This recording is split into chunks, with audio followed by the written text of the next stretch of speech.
Andersen. Alright guys, welcome back to the continuation of our M113 refresh here. Mike's back.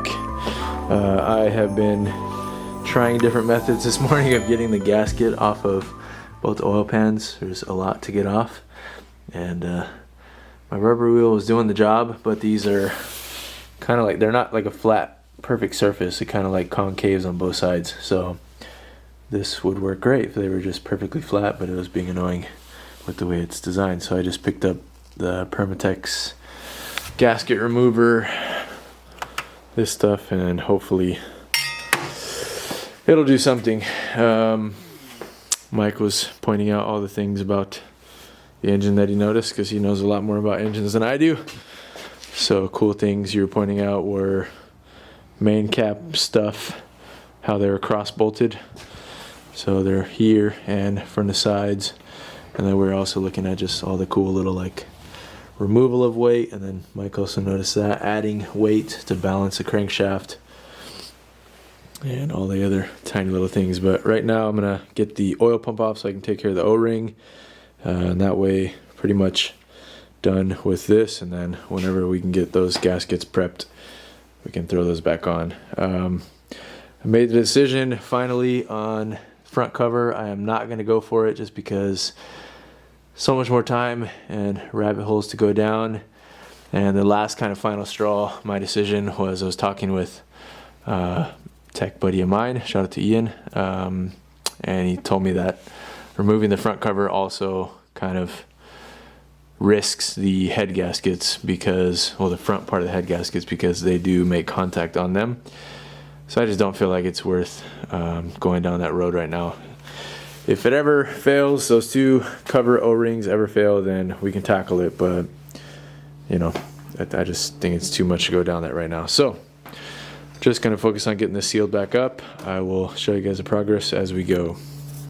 Alright guys, all the oil pump bolts are out. These are T45 Torx, and then the smaller ones are T25s. So now this thing should be able to slip up out of here. So you just have to angle it, get the chain off. Probably need two hands, maybe not. Okay, and that can't go anywhere, so don't worry. You can see one of the guides right there, and then this piece under here we'll talk about. I'm also going to be replacing that. Alright guys, Mike's doing the hard job over here, scraping away little by little. I have this thing apart now. Now is the moment of truth. See what type of condition our O-ring is. So let me scrape that out and I'll show you guys. Alright guys, probably a good thing we're in here. I just squeezed this thing. It's pretty much rock hard. It's not quite brittle rock hard yet, but it's not how an O-ring should be, definitely. So, anyways, I was just telling Mike, I don't know why they ever use regular rubber instead of Viton, but the updated ones are Viton.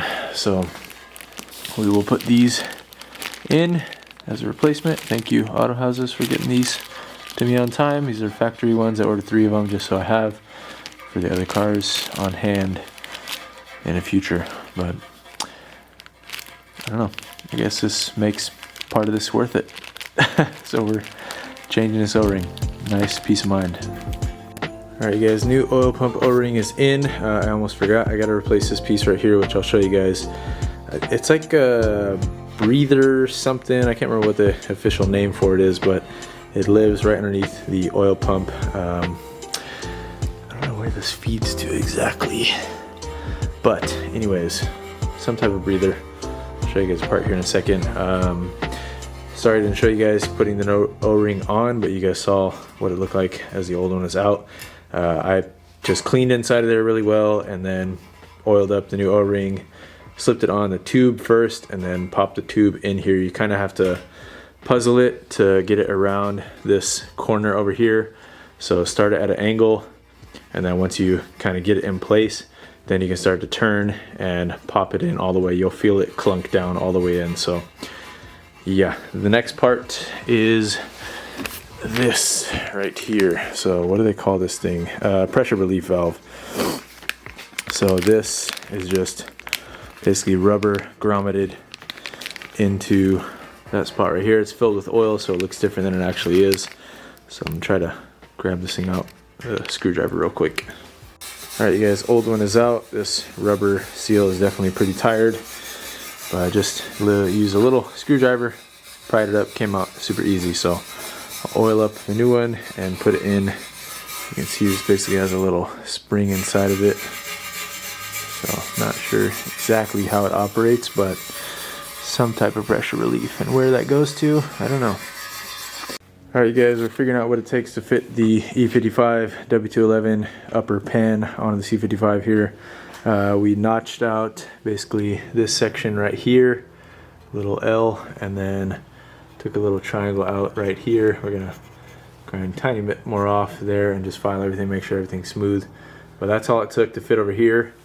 And then there was also a little baffle plate, which I'm not really sure what it did, to be honest, but this plate basically sat right around here on the E55 pan. The C55 pan does not have it, so I don't think this really does much, and this thing's a little crusty anyways, so that was an easier solution. Otherwise we were gonna have to take off tubing here again and notch this little wing, or try to notch that plate or something. But yeah, we should be good. All bolt holes line up now, so we officially are going to be using our E55 pan. The only other weird thing about the E55 pan is it has these extra ears on the outside.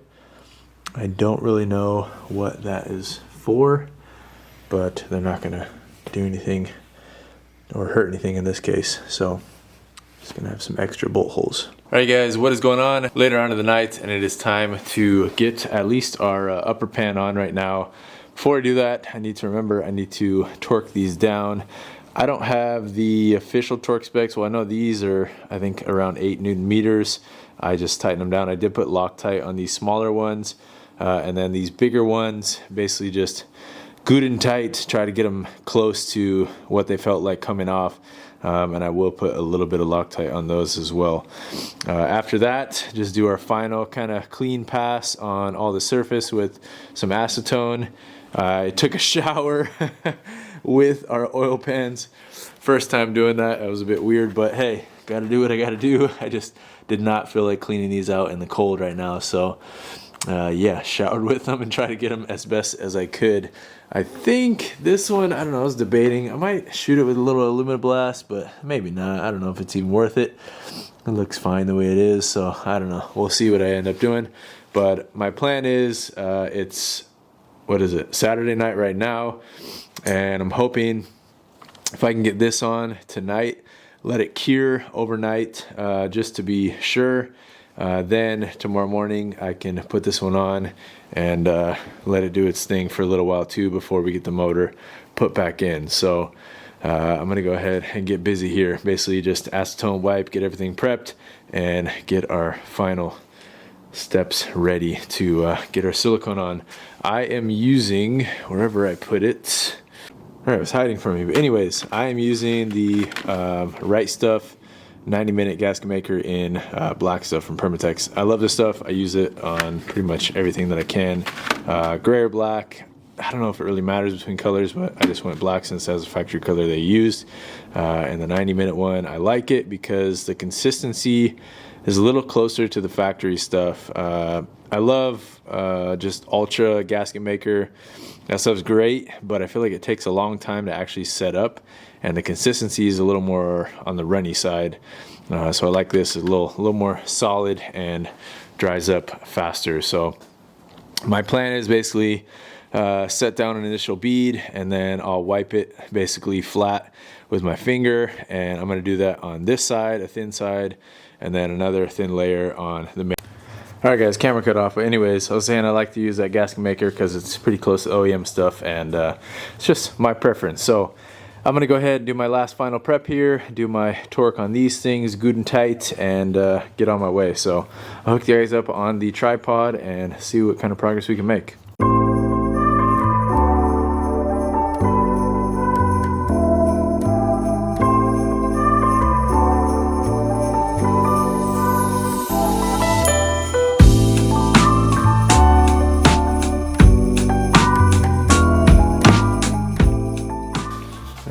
guys, our layer is down.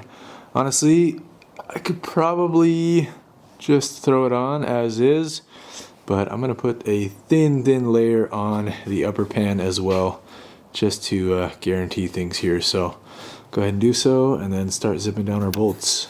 And yes, I did remember, I already Loctited the oil pump and Guden tightened them, so those are good. Every bolt is already bolted down, chain is on, everything should be good.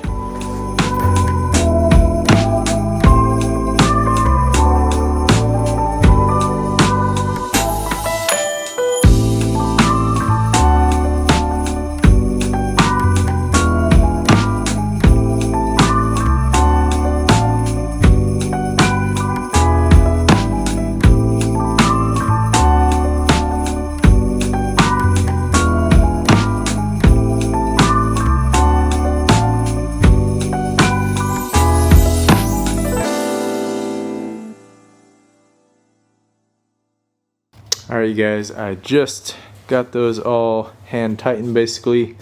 It is 11:36 right now, so I'm gonna wait another probably 40 minutes or so, and then I will torque them down.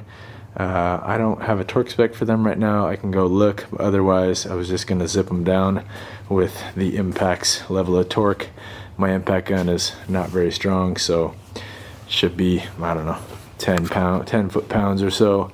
But just trying to get them all even is the purpose.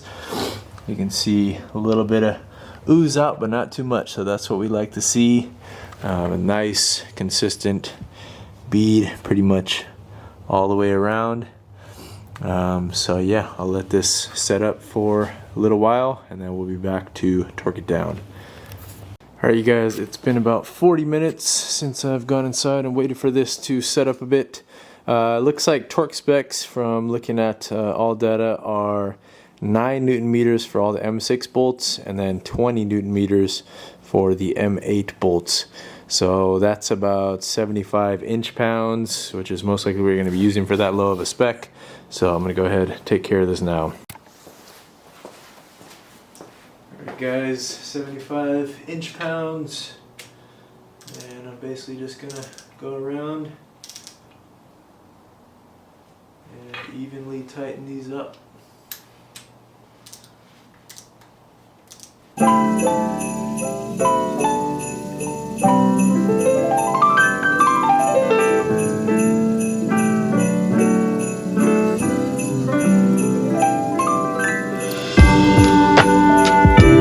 Alright you guys, just got the gasket on for our lower pan on both sides. I'm going to go ahead and place it on now.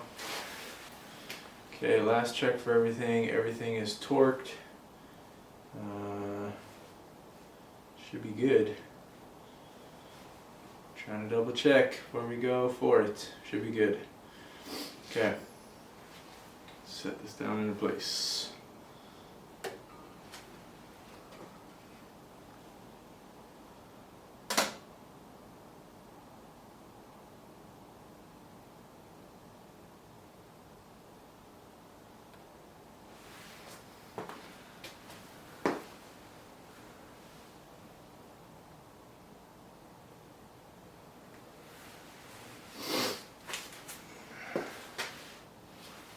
Alright, and I'll start getting my bolts ready.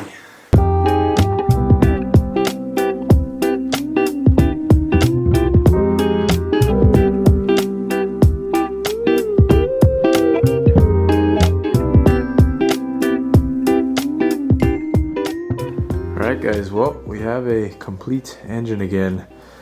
Oil dipstick is in, oil level sensor is in. I haven't torqued anything down yet though. I gotta wait 1 hour, so I'm gonna go inside and watch some YouTube videos and stay up late because it's already 1 in the morning. So gotta get this done. Trying to get it done tonight so we can have it ready to go tomorrow, and I can finish up the last odds and ends before we place it back in here. Don't forget to remind me to clean this out a little bit before we throw it back in, but yeah, I am so happy to be at this point. Alright guys, it's way too late, but everything is torqued. Oil level sensor torqued, pans torqued, everything is back together. Like it never happened. Anyways, we are moving on to today actually, but we'll see how much we can get done, guys. Still got to do a lot of buttoning up and prepping it to go back in, and a little cleaning. I would love to power wash it. I don't think I'm going to be able to, just because of weather and positioning and all that stuff, but I'll try to get it cleaned down once we get it flipped over, get it as clean as I can before we throw it in, and see you guys in the morning. It's already morning, but you know what I mean, like later this morning. Anyways, see you in a bit. Alright guys, we are back. So next morning, this thing is all sealed up now. Let it cure overnight, so it should be plenty dry by now. Mike is over. We are going to do the engine mounts, and I'll do a last little bit of cleaning on the engine block. I did clean in the engine bay a bit, so we can actually see our subframe now, and I got at least half of the AC compressor. The other side is still kind of dirty, but that side I can reach at least while it's in the car. Everything else is just dusty, but I'm not going to worry too much about that. So Creative Steel stuff is going on. Huge thank you to them again for sending those out. We have their engine mounts, the Vibe mounts, and transmission mount that Josh made a special durometer for us using the manual transmission and the chassis mounted shifter. So we're going to get those bolted up. We just had a struggle bus moment of getting the one side off over here, but got it off. These are either 16s or 7, I think they're 16 millimeters. So here's the bolts that came out, and that's what we'll be reusing to reinstall them. So basically just sit them on here, and then once we get them sat in the engine bay, then we'll put the 13 millimeters that go to the bottom of the mounts. But I'll show you guys what it looks like once I get them on, after I get this cleaned up a bit in here. Alright guys, engine is a little cleaned up. Not going for a show car by any means, but just wiped all the oil off and got our engine mounts on. Again, big thank you to Creative Steel. You can see right there, Creative Steel. And Vibe. Anyways, I think this thing is ready to turn over. Then obviously we got to get on the hoist and mount up all of our flex plate, flywheel, clutch disc, etc.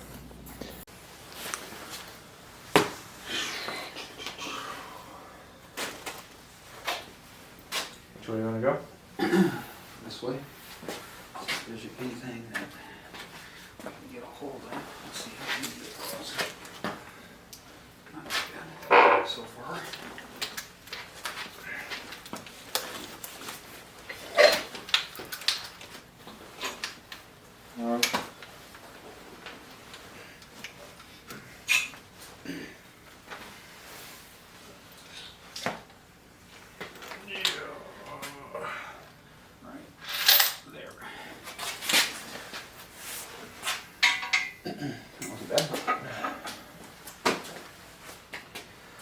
Pretty oily up here.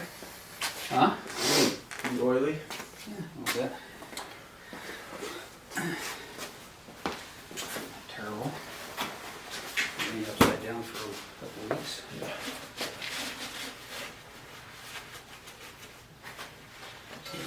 You know, gaskets are not great.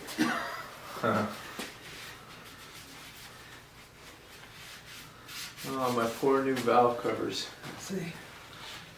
Stuff to eat it? Yeah, I bet.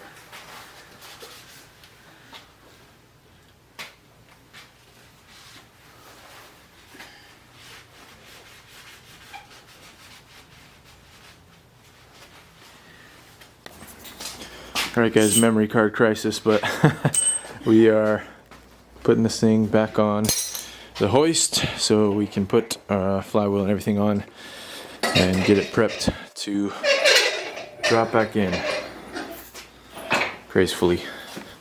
Alright guys, I've not been filming much because a lot of this you guys have already seen, but I took a file to the clutch plate and took a while actually to get it filed down to seat correctly on here because it got a little marred up from us hitting it. but everything is on now. Mike's torquing down our clutch plate. For those using the Flywheel from Kangaroo's team and their kit, Flywheel is 80 Newton meters and the clutch plate is 24 Newton meters.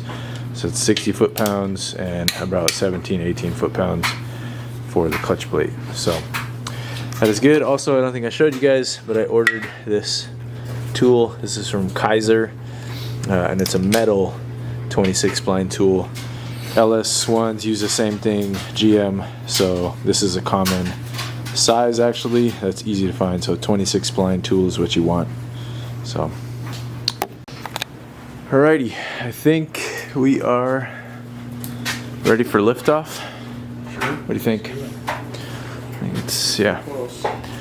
I'll have to do our fitting trick that we've done on like 4 cars now at the Y-split for the cowl there. But everything else in here you guys can see a little cleaner than it was, and should have everything ready to go in place. We'll get this bolted up while it's still kind of hanging in the air, and then, oh, you already got a bolt in for the starter. Yeah, so we're just holding the starter in place because it's a pain to fit in there once it's actually sat down. But yeah, put you guys on the tripod and get this thing back in here. And no, unfortunately, we're not putting the transmission on with it to go in just because of space.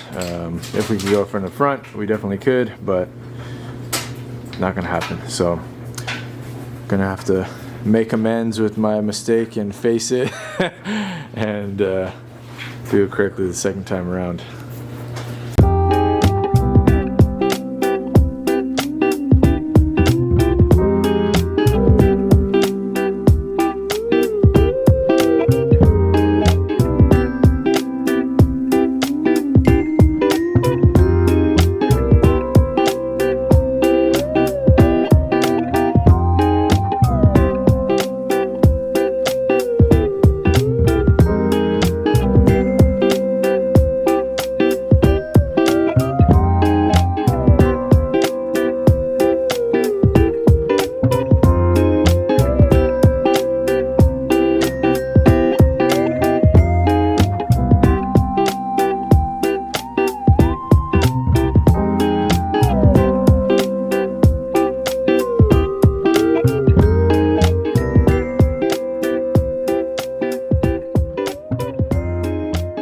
Alright, you guys, I don't know where you left off in this mission, but we just struggled majorly with the AC compressor. Mike stepped in after I cursed myself out. And yeah, we're ready to drop this thing down a little bit more. One of the engine bolts is started, or engine mount bolts is started, and driver's side is not yet. So, all right, I'm coming down. Oh, go back up here. Okay. Carry it with me. Okay, that's good. Good? Right there. Yeah. Okay. You want me to lift the motor in the front a little bit? No, that bolt was under here somewhere. Must have thrown it right in there. Oh. You should. It's right there. It's right there behind the light. It is.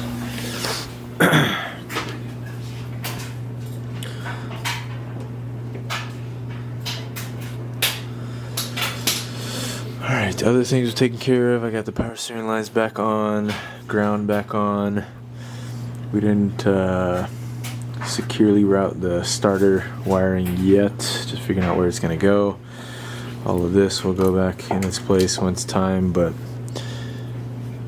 for the most part, we're getting close to having this thing sat down in here at least. Alright, you guys, dropping it down.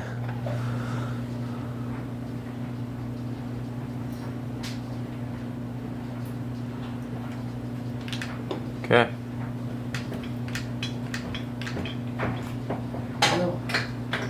What's that? There we go.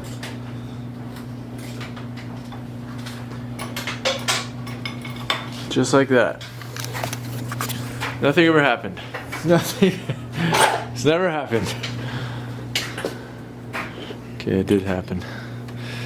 But fixed it for now. Here, I got you something.